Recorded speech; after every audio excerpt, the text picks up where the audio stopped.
Great morning class. I hope you all are fine. From today class we are going to do our revision videos. We know that our syllabus is complete till 5 chapters. हमारा सितंबर exam में इतना ही आएगा. तो what we are going to do is अब से हम कुछ revision practice कर लेंगे न्यूमेरिकल्स की, जैसे हमारे चैप्टर 1 में है, ठीक है, कुछ कॉन्सेप्ट्स की. तो आज का जो हमारा टॉपिक होगा वो चैप्टर 1 से डील करेगा, नंबर सिस्टम से. नंबर सिस्टम हमें पता है क्यों बना था, क्योंकि हमारा काउंटिंग सिस्टम डिफाइंड नहीं था. पहले हम कैसे काउंटिंग करते थे कि 4 फ्लावर्स रख लिए काउंट कर लो, या फिर कुछ फिंगर्स पे काउंट कर लिया, तो वो एक इफेक्टिव वे नहीं था जिससे हम काउंटिंग कर सकते थे. तो उसके बाद क्या हुआ, फिर एक बहुत प्रॉपर 4 टाइप्स के नंबर सिस्टम डेवलप हुए. कौन कौन से थे हम पहले भी पढ़ चुके हैं. Decimal number system, binary number system, octal number system and hexadecimal number system.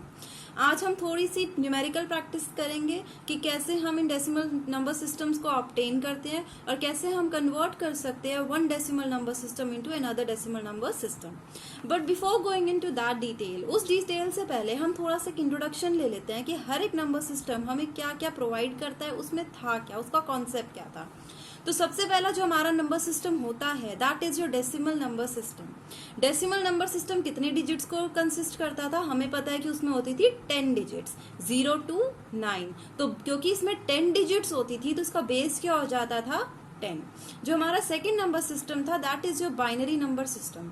Binary number system सिर्फ 2 ही वैल्यूज को कंसिस्ट करता है, विच इज 0 and 1, यानी ऑन एंड ऑफ. तो इसमें क्योंकि सिर्फ 2 ही डिजिट्स का हम यूज करते हैं, 0, 1, इसीलिए इसका जो बेस होगा दैट इज 2. एंड हमें ये भी पता है कि जो बाइनरी नंबर सिस्टम है ये वो नंबर सिस्टम है जो कंप्यूटर को हम के साथ हम यूज करते हैं, so that we can actually discuss concept with the computer. Computer को कोई और लैंग्वेज नहीं आती, कंप्यूटर को सिर्फ बाइनरी लैंग्वेज ही आती है. तो ये नंबर सिस्टम उस टाइम पे हमारे पास बहुत हैंडी रहता है. जो थर्ड नंबर सिस्टम है that is your octal number system. Octal number system क्या कंसिस्ट करता है, 8 डिजिट्स को, और वो कौन सी होती है, 0 से 7 तक. क्योंकि ये 8 डिजिट्स को कंसिस्ट करता है तो बेस क्या हो जाता है, 8 हो जाता है. And the last number system that we are going to discuss is your hexadecimal number system. Hexadecimal number system किसको कंसिस्ट करता है, 16 डिजिट्स को. बट इसके अंदर 0 से 15 हमारी डिजिट्स नहीं होती. कंप्यूटर को सिर्फ 0 से 9 तक ही डिजिट समझ में आती हैं. तो उसके बाद हमें क्या करना पड़ता है, हमें ए से एफ लेने पड़ते हैं. मतलब इसके अंदर 16 डिजिट्स तो आती हैं बट वो 0 से 15 नहीं होती. Unlike the other number systems, इसके अंदर कौन सी डिजिट्स होती हैं, सबसे पहले आएंगी आपकी 0 से 9. और जब आप 10 को रिप्रेजेंट करना चाहोगे तो आप 10 के लिए you will not take 10 decimal form वाला 10 डिजिट नहीं लेते हम किसको लेंगे, ए को. अगर मुझे 11 को रिप्रेजेंट करना है तो I will write be and not 11. Decimal वाला 11 हम नहीं लिखेंगे, हम बी को लिखेंगे. इसी टाइप से ए से एफ तक जो होता है वो हमारा फिर 10 to 15 को रिप्रेजेंट करता है. और इसका बेस क्या हो जाता है, 16, as it has 16 digits.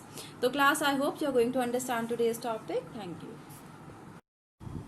So class का फर्स्ट क्वेश्चन इज, हमारे पास एक वैल्यू गिवन है 25 जो क्या एक डेसिमल नंबर है. हमें कैसे पता चल रहा है ये डेसिमल नंबर है, क्योंकि मैंने इसके बेस में क्या लिखा हुआ है, 10. और आपको पता है 10 किसका बेस होता है, डेसिमल नंबर सिस्टम का.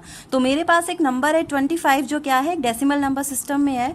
और मुझे करना क्या है, I have to convert this number into some number. किसी नंबर में कन्वर्ट करना है जो किस टाइप का होना चाहिए, बाइनरी टाइप का. अब मुझे कैसे पता है कि वो बाइनरी टाइप का होना चाहिए, क्योंकि मैंने यहाँ पे क्या लिखा हुआ है, बेस 2.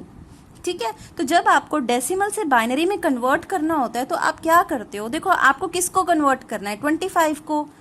और किस में कन्वर्ट करना है, बाइनरी में करना है ना, यानी 2 में. तो आपने इसको करना क्या था, डिवाइड करना होता था. हम इसको डिवाइड करते थे ना, तो अब हम वही करेंगे. और डिवाइड हम लॉन्ग डिवीजन वाले मेथड से करते हैं, सिंपल डिवीजन मेथड से नहीं करते. आपने 25 को यहाँ रखा, 2 को यहाँ रखा. ठीक है. अब आप क्या करोगे, अब आपकी मैथ्स की प्रैक्टिस पे भी डिपेंड करता है कि आप डिवीजन में कितने अच्छे हो, इट डिपेंड्स अपॉन यू. तो मैं बेसिक वे से कर रही हूँ, if you are weak in maths. But अगर आपका मैथ्स अच्छा है तो आप क्योंकि ये छोटा सा नंबर है तो इसको तो हम रैंडम अपने माइंड में भी कैलकुलेट कर सकते हैं. What I am going to do is I am going to divide 25 by 2. तो 2 1 the 2, क्या बचेगा, 0. फिर आएगा 5, 2 2 the 4, और यहाँ क्या बचेगा, 1. 1 is my remainder and 12 is my quotient. तो one I am going to do is कि मैं क्वोशंट को यहाँ पर रखूंगी और जो मेरा रिमाइंडर है मैं ऐसे डैश डाल के 1 लिख दूंगी, जो भी मेरा रिमाइंडर आया, ठीक है। उसके बाद मैं नेक्स्ट स्टेप अगेन मैं अब इस 12 को 2 से डिवाइड करूंगी, ठीक है। वैसे तो सबको ही पता है कि 2 6 12 होता है, तो क्वोशिएंट क्या आया 6, रिमाइंडर क्या आया 0, तो क्वोशिएंट को आप यहाँ रखते हो थे और रिमाइंडर को आप यहाँ रखते थे। Again I am going to divide 6 sorry, तो 2 3 6, तो क्वोशिएंट क्या आया 3, जब आपने 2 से डिवाइड किया, रिमाइंडर क्या आया 0। फिर से मैं इसको डिवाइड करूंगी 3 को, तो 2 1 2, रिमाइंडर इज 1। तो जब मैंने इसको 2 से डिवाइड किया, मेरा क्वोशिएंट भी 1 है और मेरा रिमाइंडर भी 1 है। अगेन मैं इसको 2 से डिवाइड करूंगी। अभी आपने ये कभी नहीं किया होगा, आप कहोगे अब तो क्वोशिएंट छोटा है ना, अब तो ये ऐसे आ गया, ऐसी डिवीजन तो हमने कभी की नहीं। तो ऐसी केस में हम क्या करते हैं, हम 0 से मल्टीप्लाई कर लेते हैं। तो 2 0 0, और जब आप ऐसे करोगे तो यहाँ क्या आएगा, quotient will be 0, remainder will be 1। तो यहाँ आपका क्वोशिएंट 0 आ गया और रिमाइंडर 1 आ गया। जब आपका क्वोशिएंट यहाँ पर 0 आ जाए ना, उस टाइम पे आपने ये डिवीजन बंद कर देनी है। आपने ये डिवीजन कब बंद करनी है, जब आपका क्वोशिएंट क्या हो जाएगा, 0 हो जाएगा। अब आपको क्या करना है, जो भी ये आपकी वैल्यूज हम रिमाइंडर्स लिख रहे थे ना ऊपर से, इनको उल्टा पढ़ना है। आपने क्या करना है, इनको उल्टा पढ़ना स्टार्ट कर देना, और जो लास्ट वाला 0 होगा इसको हम कंसीडर करेंगे, ठीक है। ना भी करे तो चलता है, कोई फर्क नहीं पड़ता। तो आप इस जो भी आपकी ये रिमाइंडर्स आए हैं ना, अब इसको उल्टा पढ़ दो रिमाइंडर्स को। ये आपके रिमाइंडर्स है ना सारे, हमने ऐसे बनाए थे, अब आप इसको ऐसे पढ़ो। हम इसको उल्टा करेंगे तो कैसे आएगा, 1 1 0 0 और फिर एक 1 था। तो ये आपका आंसर है कि मतलब जिसको आप 25 लिखते हो डेसिमल फॉर्म में, वो किसके बराबर होता है, वो इस वैल्यू के बराबर होता है अगर हम उसको किस में लिखते हैं, बाइनरी फॉर्म में, ठीक है। तो क्लास अब मैं आपको एक क्वेश्चन दे रही हूँ। ये क्वेश्चन आपका होगा होमवर्क फॉर प्रैक्टिस। आपके पास 321 है डेसिमल फॉर्म में, और आपको क्या करना है, इसको कन्वर्ट करना है बाइनरी फॉर्म में। नाउ क्लास अब हम नेक्स्ट टाइप का क्वेश्चन करते हैं। नेक्स्ट टाइप है हमारे पास एक वैल्यू है जो बाइनरी फॉर्म की है, और हमें कन्वर्ट किस में करना है, उसको डेसिमल फॉर्म में। हमारे पास एक बाइनरी नंबर है जिसको हमें कन्वर्ट करना है डेसिमल फॉर्म में। तो ऐसे केस में हम क्या करते हैं, देखो जब डेसिमल से बाइनरी कर रहे थे तो हम डिवीजन कर रहे थे, तो हम अगर बाइनरी से डेसिमल कर रहे हैं तो हम उसको उल्टा करेंगे, और डिवीजन का उल्टा क्या होता है, मल्टीप्लीकेशन। डिवीजन का उल्टा क्या होता है, मल्टीप्लीकेशन। तो हम क्या करेंगे, अब मल्टीप्लाई करेंगे। तो वो अब हम कैसे करेंगे, अब हम वो देखते हैं।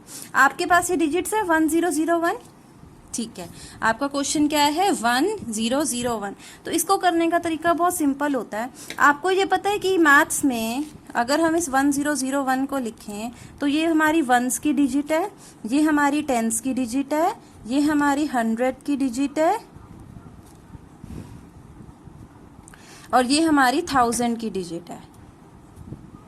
ये हम सबको पता है कि 1 10 100 1000 है, ठीक है। तो अभी हम इसी चीज का फायदा उठाएंगे। देखो जब हम इनकी पोजीशंस देखते हैं, क्योंकि ये बाइनरी नंबर में है, ये क्या है, बाइनरी नंबर में, तो इस वंस की पोजीशन क्या होगी, 2⁻0। इस 0 की पोजीशन क्या होगी, 2⁻1। इसकी पोजीशन क्या होगी, 2⁻2, और इसकी पोजीशन क्या होगी, 2⁻3। ये क्या बन जाती है इसकी पोजीशन, ये तो आपने मैथ्स में पढ़ रखा होगा। तो अब हमने कुछ नहीं करना, हमने बस इन पोजीशंस को इन वैल्यूज से मल्टीप्लाई कर देना है। हमने क्या करना है, पोजीशन और वैल्यू को मल्टीप्लाई कर देना है। तो देखो 2⁻0 किसकी पोजीशन है, इस 1 की, पहले वाले 1 की, क्योंकि ये वंस में था तभी यहाँ 0 लगा, टेंस में था तभी यहाँ 1 लगा, 100 में तो 2, 1000 में तो 3। तो पहले वाले 1 को हम किससे मल्टीप्लाई करेंगे, 2⁻0, और ये पहले हम इसको सॉल्व करेंगे, इसलिए मैं ब्रैकेट लगा रही हूँ। फिर हम प्लस करेंगे। अब सेकंड नंबर क्या था मेरा, 0, और उसकी पोजीशन क्या होगी, देखो यहाँ 2⁻0 इसकी पोजीशन है, तो अब ये इससे बड़ा हो रहा है ना, तो इसकी पोजीशन क्या हो जाएगी, 2⁻1 प्लस में। फिर नेक्स्ट नंबर क्या है, 0, और इसकी पोजीशन क्या होगी, देखो यहाँ 2⁻1 है, तो अब इसकी एक पोजीशन बढ़ जाएगी, तो 2⁻2 प्लस में। अब नेक्स्ट नंबर क्या है, 1 है, और इसकी पोजीशन क्या होगी, अब इससे एक बढ़ जाएगी, 2⁻3 3। ब्रैकेट का मतलब क्या होता है कि पहले आप ब्रैकेट वाली वैल्यूज को सॉल्व करोगे, फिर बाद में हम एडिशन करेंगे। बोर्ड मास का रूल तो आपको पता है। अब आपको पता है कि 2 रेज टू पावर 0 क्या होता है कंप्यूटर में क्या, मैथ्स में भी, anything raise to power 0 is 1, तो 1 मल्टीप्लाई बाय 1 प्लस, अब 2 रेज टू पावर 1 क्या होगा 2, फिर 2 का स्क्वायर क्या होगा 2 इंटू 2 दैट इज 4, और 2 का क्यूब क्या होगा 2 टू द 4 टू द 8।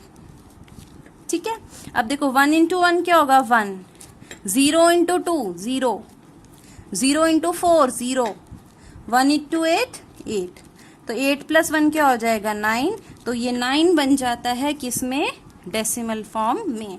हम एक बार दोबारा से समझते हैं हमने क्या किया। हमारे पास एक वैल्यू थी, बाइनरी नंबर में थी, हमें उसे डेसिमल में करना था। तो आपको हमेशा ये याद रखना है कि जब भी आपको बाइनरी से किसी भी फॉर्म में करना है, तो जो बाइनरी है वो अपने पोजीशंस का यूज करेगा। सबसे पहले तो आपको मल्टीप्लाई करना होगा, और दूसरी चीज आपको उनकी पोजीशंस का यूज करना होगा। जैसे इस नंबर की पोजीशन क्या होती है 2 रेज टू पावर 0। 2 क्यों लिख रही हूं मैं यहाँ पे, क्योंकि बेस 2 है। ठीक है, और पोजीशन तो 0 से स्टार्ट होंगी ना, तो इसकी पोजीशन क्या है 0। उसके बाद इसकी पोजीशन क्या बनेगी, इससे एक बड़ी, तो 2 की पावर 1, 0 से अगला नंबर क्या होता है 1, फिर इसकी पोजीशन क्या बढ़ेगी, 1 से अगला नंबर क्या होता है 2, तो 2 की पावर 2, और फिर 2 से अगला नंबर क्या होता है 3, तो इसकी बन जाएगी 2 की पावर 3। फिर आपको बस पोजीशन और इस नंबर को मल्टीप्लाई करते जाना होगा, और फिर इस ब्रैकेट को जब आप सॉल्व करोगे तो आपके पास जो भी वैल्यू आएगी that will be your answer. ठीक है, अब आपको क्या करना है, आपका एक होमवर्क क्वेश्चन होगा, दैट विल बी 1010 की पावर 2 को आपने करना होगा डेसिमल में। Now class, our next question is, अब हमारे पास एक नंबर है जो कि ऑक्टल में है। हमें कैसे पता है ऑक्टल में है, क्योंकि बेस क्या है 8। हमें उसको किस में कन्वर्ट करना है, डेसिमल में। हमने पिछले क्वेश्चन में यही सीखा है कि हमने जब बाइनरी को डेसिमल में किया था तो हमने मल्टीप्लाई किया था। तो अगर आपको ऑक्टल को भी अगर डेसिमल में कन्वर्ट करना है तो अगेन हम क्या करेंगे, मल्टीप्लाई ही करेंगे। और उसमें हमने किसका यूज किया था, पोजीशंस का। और पोजीशन बन कैसे रही थी, क्योंकि बेस था जैसे 3 4 5 है। अगर मैं अब इसकी पोजीशंस लिखूं, बेस क्या है 8, तो 8 की पावर 0 इसकी पोजीशन है। फिर 4 है तो 4 के क्या हो जाएगी 8 की पावर 1। नेक्स्ट नंबर क्या है 3, तो 8 की पावर 2, क्योंकि पावर एक एक बढ़ती रहती है और बेस 8 है, तो ये इनकी हो जाती है पोजीशंस। और फिर हम क्या करते हैं, पोजीशन को मल्टीप्लाई कर देते हैं एक्चुअल डिजिट से। यही कर रहे थे। तो अगर अब हम इसको देखें तो ये क्या होगा, 8 की पावर 0 मल्टीप्लाई बाय 5, प्लस में 8 की पावर 1 मल्टीप्लाई बाय 4, प्लस में 3 into 8 raise to the power 2। अब 8 की power 0, anything raise to the power is 0 is 1, ये तो मैथ्स का रूल है। 8 रेज टू पावर 1 इज 8, और 8 का स्क्वायर क्या होगा 64, मतलब 8 8 दा मल्टीप्लाई बाय 3। और आपको ये भी पता है ना कि पहले आपको एक्सपोनेंट को सॉल्व करना होता है, फिर आप इन्हें मल्टीप्लाई कर सकते हो। ये सारा बोर्ड मास का रूल होता है, आप ऑलरेडी मैथ्स में कर चुके हो। तो 5 1 दा क्या बनेगा 5, 8 4 दा 32। अब बताए 64 इंटू 3। अगर आप क्विक लर्नर हो, क्विक कैलकुलेटर हो, तो आप क्विक कैलकुलेट कर सकते हो, सॉरी, तो आपको पता चल जाएगा कि इसका आंसर 192 है। नहीं तो वैसे मैं कर देती हूँ, 64 इंटू 3, 4 3 दा 12, 6 3 दा 18 और एक 19, तो 192। अब हमें इन सबको ऐड करना है। तो जब हम इन सबको ऐड करेंगे तो हमारे पास आएगा 229। हमारे पास क्या आएगा 229, और इसका बेस क्या होगा 10 होगा। तो मतलब जो नंबर आपका 345 था ऑक्टल में, उसको आप डेसिमल में क्या बोलोगे 229। करना कुछ भी नहीं था, क्योंकि हमने ऑक्टल से डेसिमल में कन्वर्ट करना था। बेस क्या होता है ऑक्टल का 8 होता है, तो इसके हमने पोजीशंस देख ली, 8 raise to power 0, 8 raise to power 8 raise to power 2, and इनकी पोजीशंस को कॉरस्पॉन्डिंग नंबर से मल्टीप्लाई कर दिया। बस आपने मैथमेटिकली सॉल्व किया and you have got your answer. Last question for today is कि हमारे पास एक हेक्साडेसिमल में नंबर है, उसको आपको किस में कन्वर्ट करना है, इन डेसिमल। हेक्साडेसिमल में and we have to convert in decimal. Again हम इनके पोजिशनल वेट्स देख लेंगे। तो इसका क्या बनेगा 16 रेज टू द पावर 0, और इसका क्या बनेगा 16 रेज टू द पावर 1। अब b कैसे रिप्रेजेंट करेंगे, कैलकुलेशन करना है तो मैंने आपको बताया था कि हेक्साडेसिमल नंबर सिस्टम में 9 तक तो 9 को रिप्रेजेंट करते हैं, बट अगर हमें 10 को रिप्रेजेंट करना है इट बिकम्स a, अगर हमें 11 को रिप्रेजेंट करना है है तो इट बिकम्स b। तो यहाँ जो b है वो एक्चुअल में मेरा क्या है 11 है। तो when I am doing my calculations तो मैं यहाँ पे इसका पोजिशनल वेट क्या है b का 16 रेज टू द पावर 0, उसको किससे मल्टीप्लाई करूंगी 11 से प्लस में। नेक्स्ट वैल्यू मेरी क्या है 3 और पोजिशनल वेट मेरा क्या है 16 रेज टू द पावर 1। अब जब मैं इसको सॉल्व करूंगी तो 16 raise to the power 0 is 1 and 16 की पावर 1 इज 16। 11 1 दा 11 एंड 16 3 दा क्या होता है 48 होता है। तो जब हम इनको ऐड करेंगे तो हमारे पास आ जाएगा 15 इन डेसिमल फॉर्म। कुछ भी नहीं करना, हमें ये ध्यान रखना है कि अगर हमारे पास 9 तक का कोई नंबर है, 9 तक है तो कोई वो नहीं है, बस उसके पोजिशनल वेट से मल्टीप्लाई कर दो। लेकिन अगर 10 से स्टार्ट हो जाते हैं तो 10 का मतलब ए हो जाता है, 11 का मतलब बी। मतलब अगर आपको यहाँ बी दिया हुआ है तो आपको बी की जगह 11 लिखना होगा फॉर डूइंग कैलकुलेशंस। तो class I hope you have understood how we can convert one number system into another. So class I hope आपको समझ में आया कि हम कैसे न्यूमेरिकल्स यूज करते हैं for converting one number system into another number system. तो आपको जो बैक एक्सरसाइज में क्वेश्चंस है, you have to practise those questions. Thank you.